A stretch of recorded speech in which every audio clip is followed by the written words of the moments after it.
Yes, robots have been helping humans in space for a long time. We've sent rovers to Mars, spacecraft to orbit other planets. Robots have even been helping astronauts on the International Space Station. One of the really cool things about robots is they can help humans do repetitive or even dangerous tasks.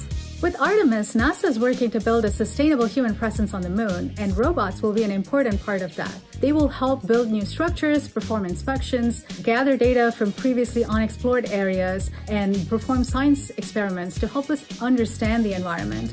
And now we're making even more advanced, intelligent, and agile robots. At NASA's Jet Propulsion Laboratory, we're working on a project called CADRE, short for Cooperative Autonomous Distributed Robotic Exploration, to demonstrate a new technology of cooperative multi-agent autonomy. CADRE is a network of shoebox-sized mobile robots that will coordinate amongst each other to accomplish a goal, such as exploring or mapping an area, without a human controller in the loop. This technology will change the way we think about missions in the future and unlock immense opportunities. They could explore areas that are not easily accessible for humans, like lava tubes or icy caves or subsurface oceans in search of water and other minerals. And it would be okay even if a robot doesn't make it back out, because it would have shared its data with the rest of the team. So do robots help humans in space? Yes, and at NASA, we're building a whole new fleet of robots that are going to help humans explore Moon, Mars, and beyond.